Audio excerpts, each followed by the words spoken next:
Hello दोस्तों, welcome to Purvanchal academy. स्वागत है आप सभी को आपके अपने चैनल पूर्वांचल एकेडमी में। इस वीडियो के माध्यम से आज हम आप लोगों को जीके के कुछ बैंक से रिलेटेड आप लोगों को बताने वाले हैं। इंडिया का जो भी इंपॉर्टेंट बैंक है उन सभी बैंकों के बारे में अपन लोग इस वीडियो के माध्यम से कवर करेंगे। तो आप हमारे साथ वीडियो के अंत तक बने रहिएगा। और यदि आप हमारे चैनल पर नए हैं तो प्लीज़ हमारे चैनल को सब्सक्राइब कर लीजिएगा। तो देखते हैं, सबसे पहले यहाँ पे आप देख पा रहे होंगे नंबर 1 में आपको यहाँ पे देख पा रहे होंगे आरबीआई के बारे में, जो कि काफ़ी इंपॉर्टेंट बैंक है इंडिया की अगर बात करी जाए तो आरबीआई की बात करें तो इसका होता है Reserve Bank of India. R से होता है रिजर्व, बी से होता है बैंक ऑफ इंडिया, यानी यहाँ पे लिख सकते हैं आप रिजर्व बैंक ऑफ इंडिया। यहाँ पे आप देख सकते हैं। तो आरबीआई के बारे में बात करें तो रिजर्व बैंक ऑफ इंडिया होता है, जो कि अगर हिंदी में कहें तो भारतीय रिजर्व बैंक। अगर इसकी स्थापना के बारे में बात करें तो यहाँ पे आप देख सकते हैं 1 अप्रैल 1935 में हुआ था, यानी 1 अप्रैल 1935 में भारतीय रिजर्व बैंक का स्थापना हुआ था। और नेशनलाइज की बात करें, मतलब कि उसका राष्ट्रीयकरण कब हुआ था, तो यहाँ पे आप देख पा रहे होंगे 1 जनवरी 1949 में 1949 में यहाँ पे उसका नेशनलाइज हुआ था। अगर बात करें किस एक्ट के तहत हुआ था तो 1934 एक्ट के तहत इसका आरबीआई की स्थापना 1934 एक्ट के तहत हुआ था। उसकी बात करें फर्स्ट चीफ के बारे में, यानी सबसे पहले जब आरबीआई बना था तो उसका फर्स्ट चीफ कौन थे, यानी पहले अध्यक्ष कौन थे, तो ऑस्मिथ बर्न थे। यहाँ पे आप देख सकते हैं फर्स्ट चीफ के बारे में बात करें तो ऑस्मिथ बर्न थे। उसके बाद बात करें तो फर्स्ट इंडियन चीफ के बारे में बात करें, दो तरीके से पूछता है आपका।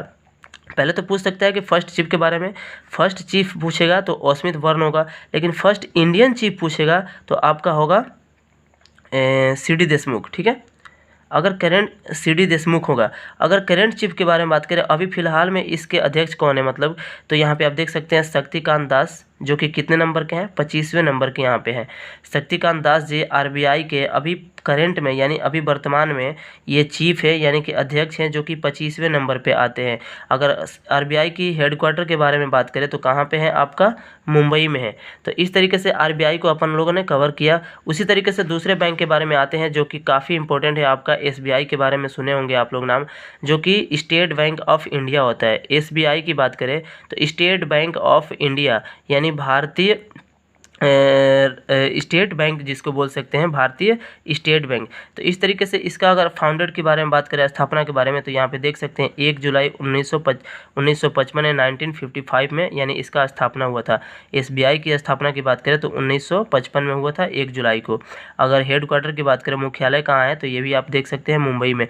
अधिकांश मतलब जो भी ज़्यादातर बैंकों का मुख्यालय मुंबई में ही होता है। एक आध ऐसे हैं जिसका हेड क्वार्टर बेंगलुरु में है या फिर दिल्ली में है, लेकिन ज़्यादातर बैंकों का मुख्यालय मुंबई में ही होता है। इस तरीके से जैसे कि आपने देखा आरबीआई का मुख्यालय भी मुंबई में था, यहाँ पे एसबीआई का मुख्यालय भी मुंबई में ही है। उसी तरीके से अगर करंट सीईओ की बात करें, यानी अभी वर्तमान में उसके अध्यक्ष कौन है, तो यहाँ पे देख सकते हैं दिनेश खारा है। इसके पहले रजनीश कुमार हुआ करते थे, लेकिन उनको रिप्लेस करके अभी दिनेश खारा बने हुए हैं। उसी तरीके से ये भी कवर हुआ। और दूसरा तीसरा देखते हैं आप यहाँ पे पीएनबी के बारे में, जो कि आप पंजाब नेशनल बैंक, पी से पंजाब, एन से नेशनल, बी से बैंक, यानी पंजाब नेशनल बैंक के बारे में, जिसको शॉर्ट में बोल सकते हैं आप पीएनबी। तो पंजाब नेशनल बैंक के बारे में अगर बात करें तो सबसे पहले उसका फाउंडेड के बारे में देखते हैं कि उसका स्थापना कब हुआ था। तो आप यहाँ पे देख पा रहे होंगे 19 मई 1894 में, यानी 19 मई 1894 में इसका स्थापना हुआ था। और हेड क्वार्टर की बात करें तो इसका हेड क्वार्टर कहाँ है, तो यहाँ पे देख सकते हैं न्यू दिल्ली में, यानी पीएनबी बैंक है, यानी पंजाब नेशनल बैंक का अगर हेड क्वार्टर के बारे में बात करें तो न्यू दिल्ली में है। और उसका सीईओ, अभी वर्तमान में सीईओ कौन है, तो यहाँ पे आप देख पा रहे होंगे एस मल्लिकार्जुन राव है, यानी एस मल्लिकार्जुन राव है। ये मैंने इसलिए मार्क लगाया है क्योंकि आप लोगों को याद रखना होगा, इंपॉर्टेंट है ये सब, क्योंकि सीईओ हमेशा ऑलवेज पूछता रहता है। उस तरीके से अगर आप इंडिया के फर्स्ट स्वदेश बैंक की बात करें तो अगर पूछ सकते हैं कि इंडिया का पहला स्वदेशी बैंक कौन है, तो ये आपका पीएनबी का नाम आता है। ठीक है, उसी तरीके से और आगे आते हैं, जो कि आप यहाँ पे देख पा रहे होंगे चौथे नंबर पे ये एचडीएफसी बैंक है। काफ़ी इंपॉर्टेंट है ये भी। एचडीएफसी बैंक की बात करें तो एचडीएफसी बैंक की बात करें तो इसका फाउंडेड कब हुआ था, ये 1994 में हुआ था, यहाँ पे देख पा रहे होंगे। उसी तरीके से अगर हेडक्वार्टर की बात करें इसका हेडक्वार्टर की, तो इसका भी हेडक्वार्टर कहाँ पे है, मुंबई में है। काफ़ी मैंने बताया था ना कि काफ़ी बैंकों का मुख्यालय मुंबई में ही होता है, हेडक्वार्टर मुंबई में ही होता है। बस ऐसे एक आध होते हैं जिसका, जैसे अभी पीएनबी का निकल के आया था दिल्ली में हेडक्वार्टर है, उस तरीके से। अगर इसका सीईओ की बात करें, यानी एचडीएफसी बैंक के सीईओ की बात करें, मतलब अध्यक्ष अभी फिलहाल कौन है, तो शशिधर जगदीशन है। यहाँ पे देख पा रहे होंगे शशिधर जगदीशन है। उसी तरीके से 5वें नंबर में कैनरा बैंक हमने लिया है। यहाँ पे आप देख पा रहे होंगे कैनरा बैंक के बारे में। तो कैनरा बैंक की स्थापना के बारे में बात करें तो कब हुआ था, जुलाई 1906 में हुआ था। ये आप देख पा रहे होंगे जुलाई 1906 में हुआ था। उसी तरीके से नेशनलाइज की बात करें तो 1969 में इसका नेशनलाइज हुआ था। यानी राष्ट्रीयकरण की बात करें तो 1969 में इसका राष्ट्रीयकरण हुआ था। और हेडक्वार्टर की बात करें तो इसका हेडक्वार्टर कहाँ पे है, ये आपका बेंगलुरु में है। ये देख पा रहे होंगे बेंगलुरु में है, यानी कैनरा बैंक का हेडक्वार्टर बेंगलुरु में है। और इसके अध्यक्ष की बात करें, सीईओ कौन है, तो लिंगम वेंकट प्रभाकर जी है। कौन है, लिंगम वेंकट प्रभाकर जी है। उसी तरीके से ये आपका आता है सिडबी बैंक, जो कि काफ़ी भारतीय बैंक के बारे में बात करें तो सिडबी बैंक के बारे में बात करें तो सिडबी बैंक का स्थापना हुआ था, आप यहाँ पे देख रहे होंगे 2 अप्रैल 1990 में, यानी 2 अप्रैल 1990 में इसका स्थापना हुआ था सिडबी बैंक का।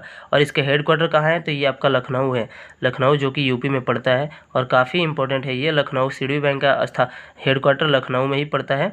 उसके बाद से इसका उद्देश्य क्या है, एमएसएमई को बढ़ावा देना। और एमएसएमई क्या होता है, एमएसएमई क्या होता है, तो माइक्रो स्मॉल मीडियम इंटरप्राइजेस। ये आप एमएसएमई को देख सकते हैं, micro small medium enterprises. MSME को यानी घरेलू उत्पाद को बढ़ावा देना इसका काम होता है, किस बैंक का, सिडबी बैंक का। उसी तरीके से आप देख पा रहे होंगे यहाँ पे 7वें नंबर पे बैंक ऑफ इलाहाबाद, ये मैंने मार्क लगा रखा है। बैंक ऑफ इलाहाबाद की बात करें, इलाहाबाद बैंक का नाम बिल्कुल श्योर आप लोग सुने होंगे। तो यह भारत का सबसे पुराना सार्वजनिक क्षेत्र का बैंक है, यहाँ पे लिख रहे हैं हम, यह भारत का सबसे पुराना सार्वजनिक क्षेत्र का बैंक है। कौन सा बैंक, इलाहाबाद बैंक। अगर बात करें इसके फाउंडर के बारे में, स्थापना के बारे में, तो 1865 में इसका स्थापना हुआ था। उसी प्रकार से उसके चेयरपर्सन के बारे में बात करें तो इसके अध्यक्ष कौन है, तो ये एस मल्लिकार्जुन राव है। अब यहाँ पे आप देख पा रहे होंगे कि एस मल्लिकार्जुन राव एक और भी बैंक के थे, किसके, पीएनबी बैंक के। मैंने पीएनबी बैंक के बारे में बताया था, तो उसका भी चेयरपर्सन यानी अध्यक्ष के बारे में बात करें तो एस मल्लिकार्जुन राव ही थे। और इस इलाहाबाद बैंक के भी एस मल्लिकार्जुन राव ही है। तो इस तरीके से आप याद कर सकते हैं, दोनों बैंक के चेयरपर्सन यही है, एस मल्लिकार्जुन राव। और अगर बात करें तो Allahabad Bank has been merged with Indian Bank, यानी इलाहाबाद बैंक को किस बैंक के साथ मर्ज किया गया है, तो इंडियन बैंक के साथ मिला दिया गया है। आप यहाँ पे देख रहे होंगे कि इलाहाबाद बैंक को इंडियन बैंक के साथ क्या किया गया है, मर्ज कर दिया गया है, यानी मिला दिया गया है। तो इस तरीके से हम लोगों ने कुछ बैंक के बारे में काफ़ी कवर किया। तो इसी तरीके से आप हमारे चैनल पे बने रहिएगा। Thank you.